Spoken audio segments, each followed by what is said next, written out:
तो शिमला से कालका की बस की यात्रा पूरी करके फाइनली अब ट्रेन में बैठने का मौका मिलने वाला है और ये है कालका रेलवे स्टेशन, जहां से मैं आज कालका शताब्दी एक्सप्रेस में जर्नी करने वाला हूं दिल्ली तक। सफ़र छोटा ज़रूर से होगा, पर बहुत दिनों बाद ट्रेन में सफ़र करने वाला हूं तो इसका एहसास भी बहुत खूबसूरत होने वाला है। तो चलिए इस छोटी सी पर उत्साह से भरपूर यात्रा की शुरुआत करते हैं। तो अभी हमारी ट्रेन को निकलने में करीब 1.5 घंटे का वक्त बचा हुआ है, सिर्फ 4 बजे है और सामने खड़ी है अपनी कालका शताब्दी एक्सप्रेस। यहाँ मुझे रिफ्रेशमेंट रूम जो है वो मिल गया, तो सोच रहे कुछ हल्का फुल्का खा पी ले और उसके बाद से अपने ट्रेन में ऑन बोर्ड हो जाए। हालांकि ट्रेन में अभी जो एसी वगैरह वो चला ही नहीं होगा। इस रेल कार में बोल लो, रेल बस में बोल लो, बैठने का सपना ही रहेगा, क्योंकि मैंने टिकट आज की थी इसमें, पर टिकट कंफर्म नहीं, उसमें टिकट मिलना बहुत मुश्किल हो जाता है। पर हाँ, एक सपना है इसमें ट्रैवल करने का और अभी से ही ना इसमें टिकट डाल देता हूँ ताकि बाद में फ्यूचर में इसमें ट्रैवल कर पाऊँ मैं, क्योंकि सच में बहुत ज़्यादा मन था मेरा इसमें ट्रैवल करने का, पर अनफॉर्चुनेटली टिकट जो है वो कंफर्म नहीं हो पाया। तो ये है कालका रेलवे स्टेशन, जिसको 1891 में पहली बार खोला गया था। और अगर बात करूँ जोन की ना, तो ये नॉर्थर्न रेलवे के अंडर में आता है और अम्बाला डिवीज़न जो है इसे ऑपरेट करती है। बाकी बात करें स्टेशन की ना, तो ये station UNESCO world heritage site यानी कि कालका शिमला रेलवे लाइन का स्टार्टिंग पॉइंट है। और आपको यहाँ पे जो नैरो गेज की ट्रेन है वो आपको देखने को मिल जाएंगी। तो इस तरफ है ब्रॉड गेज की रेलवे लाइन, जिधर हमारी शताब्दी एक्सप्रेस जो है वो खड़ी है, और इस तरफ है नैरो गेज की रेलवे ट्रैक्स, जो कि 1903 में पहली बार खोले गए। तो पहली बार यहाँ से 1903 में ये जो नैरो गेज की ट्रेन्स है वो चलाई गई थी। और आपको पता ही होगा कि अंग्रेज़ों के ज़माने में ना जो शिमला था वो समर कैपिटल हुआ करता था, और उस नज़रिए से स्टेशन की जो इम्पोर्टेंस है वो बहुत ज़्यादा बढ़ चुकी थी। और पता है कमाल की बात ये है ना कि इस रूट पे 2 शताब्दी एक्सप्रेस जो है वो चलती है। मतलब ऐसा बहुत कम बारी होता है जब किसी स्टेशन से किसी 2 स्टेशन के बीच में 2 शताब्दी एक्सप्रेस जो है वो ऑपरेट करती हूँ, और वो भी अलग अलग नंबर्स के साथ। तो ये जो शताब्दी एक्सप्रेस है इसका ट्रेन नंबर है 12012, और एक और शताब्दी एक्सप्रेस है जो कि सुबह करीब 6 बजे निकलती है यहाँ से, और उसका ट्रेन नंबर है 12006। हालांकि दोनों ही जो ट्रेनें हैं ना वो अराउंड 4 घंटे का ही वक्त लेती हैं यहाँ से दिल्ली के बीच में, तो बहुत अंतर नहीं दोनों के बीच में। लेकिन हाँ, फेयर के बीच में दोनों में अंतर काफ़ी है, और वो क्यों है वो मैं आपको बाद में बताऊंगा। फिलहाल अंदर चलते हैं और ट्रेन में ऑन बोर्ड होते हैं। ट्रेन का एसी जो है वो अब चलने लगा है, तो अंदर बैठ सकते हैं। बाकी कुछ ऐसा स्टेशन है कालका, कुछ भी कहो, ये जो नैरो गेज की ट्रेन है ना, इस स्टेशन में 4 चांद लगाते हैं। वाकई में इनके बिना इस स्टेशन की हम कल्पना नहीं कर सकते। पीछे हल्के फुल्के जो पहाड़ है वो दिखते हैं, सुबह के वक्त में उस तरफ से सनराइज़ होता है और बहुत ही प्यारा लगता है स्टेशन। और आज इस ट्रेन के नॉर्मल एसी चेयर कार में ट्रैवल करने वाले हैं। इवनिंग स्नैक्स जो है वो अभी से लग चुके हैं। तो सिर्फ 10 मिनट बाकी हैं ट्रेन के डिपार्चर में, और अंदर बैठे बैठे बोर हो गया था, सोचा फिर से बाहर चलता हूँ। 5:45 पर डिपार्चर है इस ट्रेन का, और 9:30 बजे हम पहुँचेंगे दिल्ली। 4 घंटे की जर्नी होने वाली है, लेकिन हाँ, इस 4 घंटे की जर्नी में आपको बहुत कुछ दिखाने वाला हूँ मैं। फ़िलहाल तो ये खूबसूरत सनसेट जो है वो हो रहा है, और इस तरफ का व्यू मुझे बहुत अच्छा लग रहा है।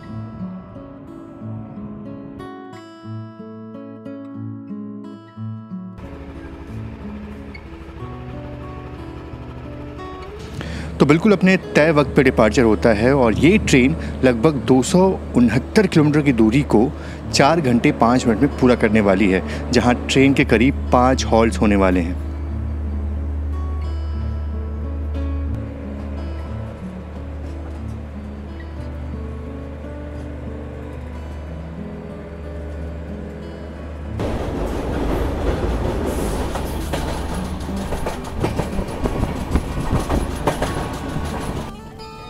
ट्रेन के निकलते ही जो सर्विसेज हैं वो शुरू हो जाती हैं। इवनिंग स्नैक्स जो है वो मिलना शुरू हुई।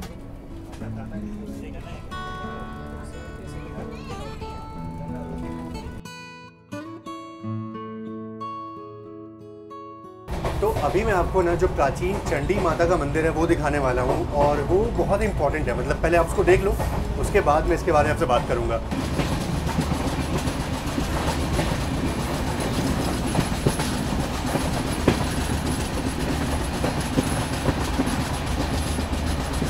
हमारी जर्नी का पहला हॉल्ट यानी कि चंडीगढ़ जो है बस पहुंचने वाले हैं।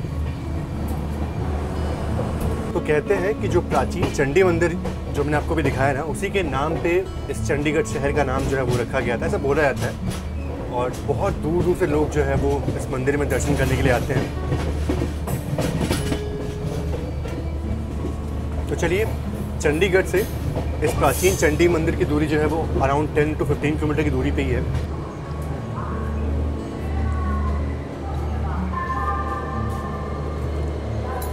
तो यहाँ पे ना हमारी ट्रेन का अराउंड 8 मिनट का हॉल्ट है। और बात करें चंडीगढ़ की ना, तो चंडीगढ़ एक जंक्शन रेलवे स्टेशन है। और जंक्शन इसलिए है क्योंकि यहाँ से एक लाइन जो है वो निकल जाती है मोरिंडा जंक्शन की तरफ, जो कि आगे चली जाती है लुधियाना की तरफ। और एक लाइन जो है वो यहाँ से निकलती है अम्बाला कैंट की तरफ, जिधर हम जाने वाले हैं।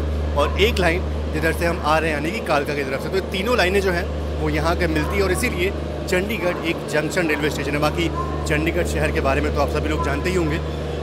बहुत ही साफ़ सुथरा शहर है, रॉक गार्डन का शहर है, जहाँ पे पुरानी चीज़ों को इस्तेमाल करके एक खूबसूरत गार्डन जो है बनाया गया है। वो देखने लायक है। मतलब जब भी आप इधर आओ तो ज़रूर से रॉक गार्डन देखना। और हमारा कोच तो बिल्कुल खाली था कि जब कालका से हम निकले थे, लेकिन शायद चंडीगढ़ से इसमें यात्री जो है बैठे हैं। और मोस्टली ऐसा ही होता है, मतलब कि चंडीगढ़ से ही ना सारी सवारियाँ आके बैठती हैं, चाहे वो ऊना वंदे भारत की बात करूँ मैं या फिर कालका शताब्दी की बात करूँ मैं।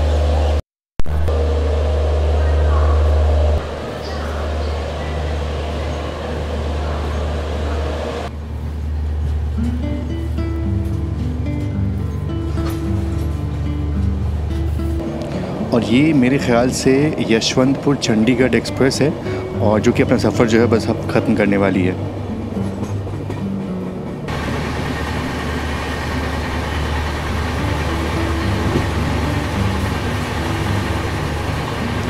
वैसे जब भी कभी आप किसी प्रीमियम ट्रेन में सफ़र कर रहे होते हो ना, और आपकी ट्रेन किसी स्टेशन को स्किप कर रही होती है, तो हृदय में गर्व की अनुभूति ज़रूर से होती है। हालांकि शताब्दी एक्सप्रेस होने के बावजूद भी इसके करीब 5 हॉल्ट्स हैं।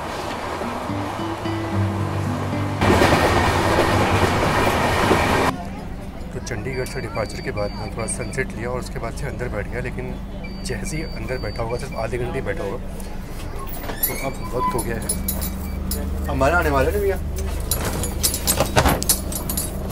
तो अब वक्त हो चुका है अम्बाला आने का, और सूरज देखो ऑलमोस्ट छुप चुका है।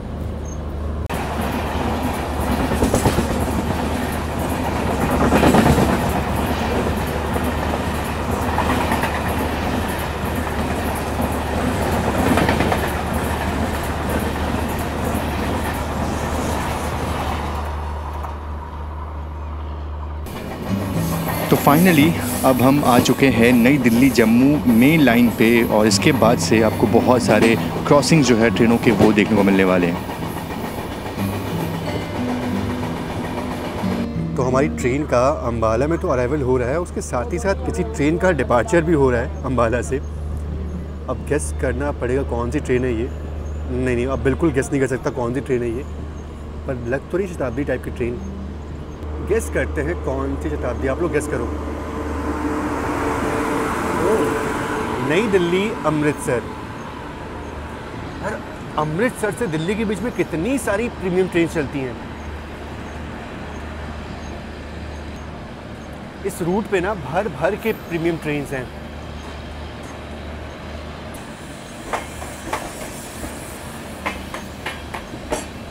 अच्छा, आपको बता दूं कि ये एक स्वर्ण शताब्दी एक्सप्रेस है। इसमें अनुभूति कोचेस जो है वो भी लगते हैं, और मैंने इस ट्रेन में ऑलरेडी जर्नी की हुई है। अगर आपको वो जर्नी देखनी है तो आप ऊपर आई बटन पे क्लिक करके देख सकते हैं वीडियो। अरे भैया पहचान गए ये है अनुभूति कोच।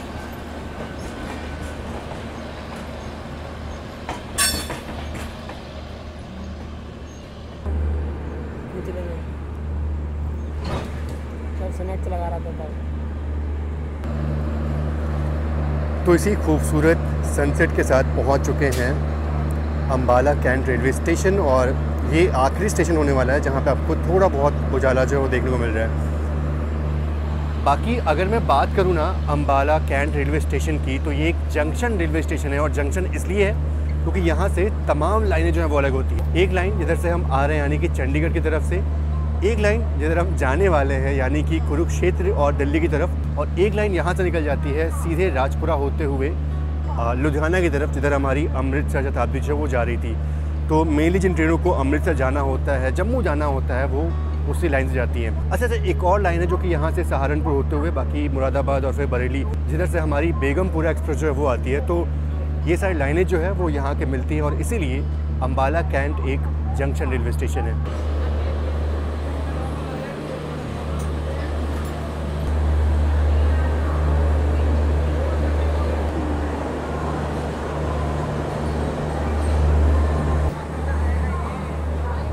ये क्या था भाई?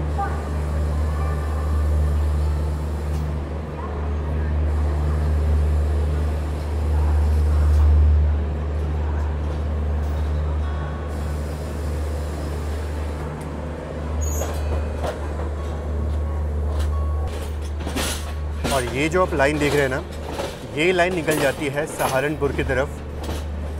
इसकी बात मैं अभी कर रहा था आपसे कि अम्बाला जो है वो जंक्शन क्यों है। तो एक लाइन जो है वो इधर निकल जाती है सहारनपुर की तरफ और हमारी ट्रेन अब निकल रही है कुरुक्षेत्र की तरफ, यानी कि दिल्ली की तरफ। चलो, डिनर जो है अपना कुरुक्षेत्र जंक्शन के बाद ही सर्व किया जाएगा।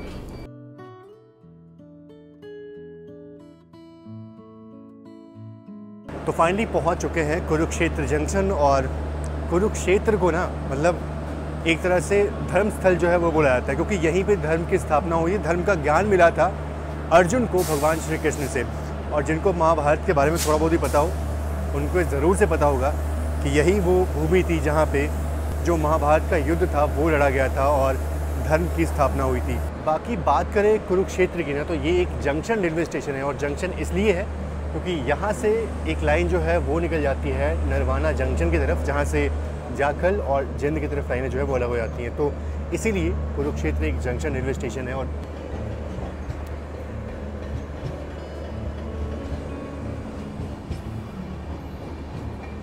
कुरुक्षेत्र से निकलते ही अपना डिनर जो है वो अब सर्व होने की तैयारी शुरू हो चुकी है।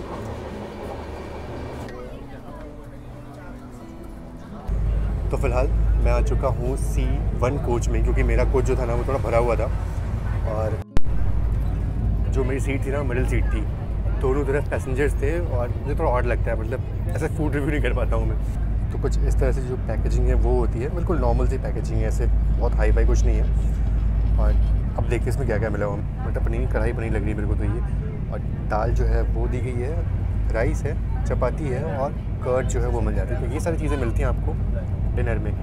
कुछ नया नहीं है, कुछ स्पेशल नहीं है, बस हाँ टेस्ट अगर अच्छा हो ना तो सब कुछ वर्थ है फिर। और थैंक यू। आपका नाम क्या है? फयाज़।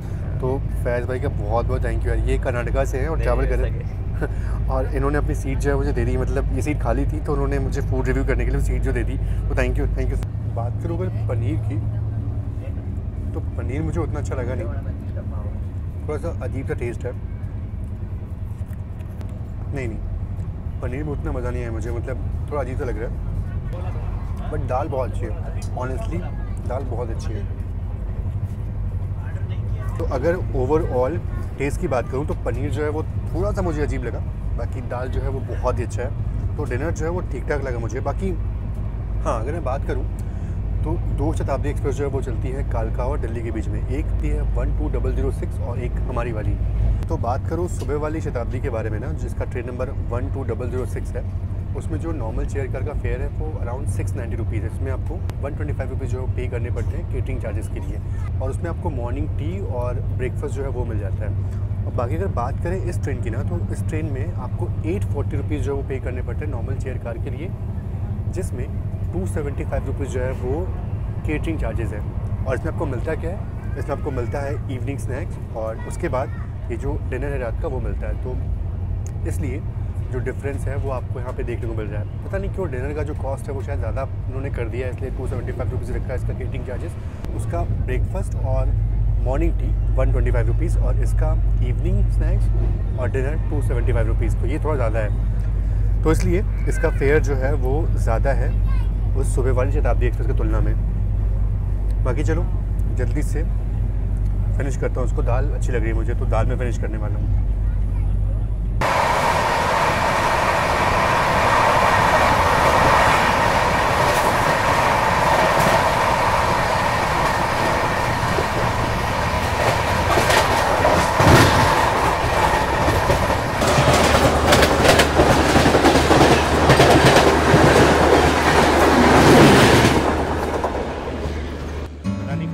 और ये जो शताब्दी थी ना, मेरे ख्याल से चंडीगढ़ शताब्दी होगी, क्योंकि उसी का टाइम है क्रॉस होने का। मे बी वही होगी शायद से।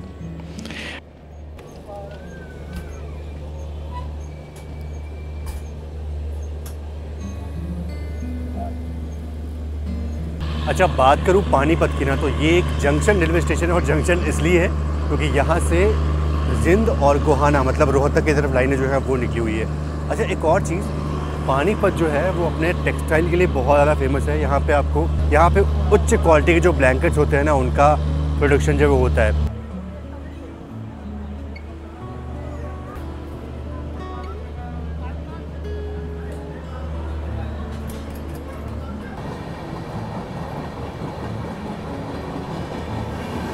सबका डिनर जो है वो तो हो गया और हमारी ट्रेन बस कुछ ही समय में पहुंचने वाली है सोनीपत जंक्शन, जो कि सेकंड लास्ट स्टेशन होने वाला है हमारे जर्नी का। और अगर बात करूँ मैं डिनर की ना, तो मैं आप लोग बहुत बोलते हो कि आप कमी क्यों निकालते हो, तो कमी इसलिए निकालता हूँ क्योंकि जो चीज़ कम होती है, मतलब यार आप पे कर रहे हो और आप डिज़र्व करते हो अच्छा खाना। अगर आपको वैसा ना मिले तो आप ज़ाहिर तौर पे कंप्लेन कर सकते हो। अब जैसे आज के डिनर में जो दाल थी वो काफ़ी अच्छी थी, तो मैंने कुछ नहीं बोला, बहुत अच्छी थी वो। बट पनीर जो थी ना वो सच में बिलो एवरेज थी और वाहियात थी। लाइक पनीर जो है वो नॉर्मली मैं ट्रेनों में खाता हूँ, अच्छा लगता है, बट आज जो मैंने खाई ना सब्ज़ी वो बहुत ही गंदी थी। चलो, सोनीपत में अपना अराइवल हो रहा है और लेट हो गया मैं अराइवल लेने में। और इसके बाद सिर्फ 50 मिनट की दूरी जो है वो बच जाती है दिल्ली में। तो अपना जर्नी जो है, तो अपना सफ़र जो है बस अब ख़त्म होने वाला है। और ये स्टेशन मुझे अच्छा लग रहा है, मतलब हाँ, मतलब कभी होता है ना कि एकदम बीच में जो हमारी ट्रेन रुकती है ना, अब एकदम बीच में हमारी ट्रेन रुकेगी तो वहाँ पे तो बहुत हलचल होने वाली है। जब हम बिल्कुल पीछे वाले कोच में होते हैं तो बड़ी ही शांत जगह ट्रेन रुकती है, हालांकि इसके अपने फ़ायदे नुकसान भी है। अब अगर आप शताब्दी से ट्रेन में ट्रैवल कर रहे हो तो खाना पीना तो आपको अंदर ही मिलेगा, तो कोई ज़रूरत नहीं है ट्रेन कहीं भी रुके। लेकिन हाँ, अगर किसी आप नॉर्मल ट्रेन में ट्रैवल कर रहे हो तो आपकी कोशिश यही रहती है, तो अगर आप पीछे वाले कोच में हो तो फिर आप भूल जाओ कि आपको खाने पीने की चीज़ें जो है वो ठीक से मिलने वाली है, क्योंकि सब सारे स्टॉल, सारे अच्छे जो स्टॉल्स होते हैं वो बीच में ही होते हैं। अच्छा, अगर बात करूँ सोनीपत की ना, तो सोनीपत एक जंक्शन रेलवे स्टेशन है। हाँ बिल्कुल, ये भी एक जंक्शन रेलवे स्टेशन है। और जंक्शन इसलिए है क्योंकि यहाँ से गोहाना की तरफ लाइन जो है वो निकली हुई है।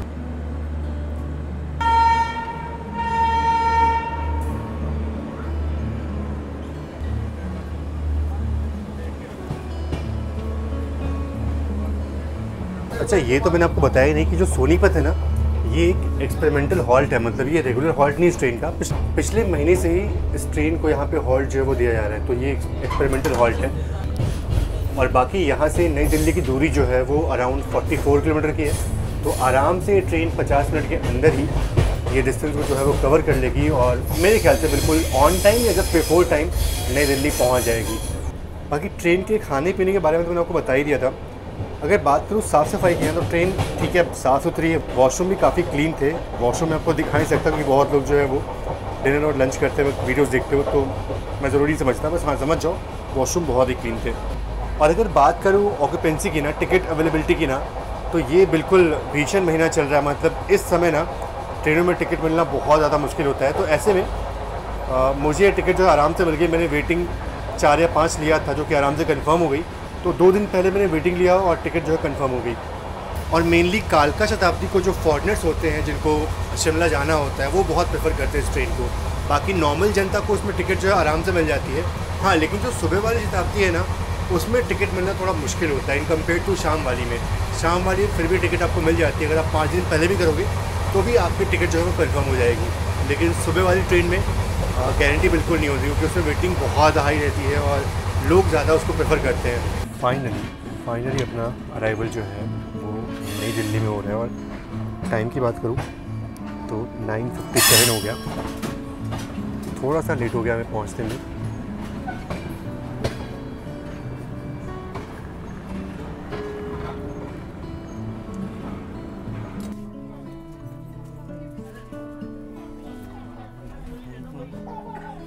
चलो, तो फाइनली अपनी 268 किलोमीटर की जर्नी जो यहाँ पे ख़त्म होती है। हालांकि ट्रेन जो थी वो सिर्फ 10 मिनट लेट यहाँ पहुँची, उतना चलता है। बाकी जर्नी तो अच्छी थी, शॉर्ट जर्नी थी, सिर्फ 4 घंटे की जर्नी थी, बट काफ़ी अच्छा लगा जर्नी करके। इसमें मेरी बहुत सारी शताब्दी एक्सप्रेस की लिस्ट में से ये भी एक लिस्ट में थी। और फाइनली तो आज जो सफ़र करने का जो मैंने सोचा था वो पूरा हुआ। सपना तो नहीं था, पर हाँ, जितनी भी शताब्दियाँ चलती हैं हमारे इंडियन रेलवेज़ में, उन सभी को कवर करने का एक मन ज़रूर से है। आज के ब्लॉग में सिर्फ इतना ही। कल सुबह फिर एक और नई जर्नी पर निकलने वाला हूँ मैं। बहुत ही स्पेशल जर्नी होने वाली है वो जर्नी बहुत जल्द आपको देखने को मिलेगी। फिलहाल इस ब्लॉग को यहीं पे ख़त्म करते हैं और मिलते हैं आपसे नए ब्लॉग में। तब तक के लिए आप सभी का बहुत बहुत धन्यवाद। जय Hind and God bless you all.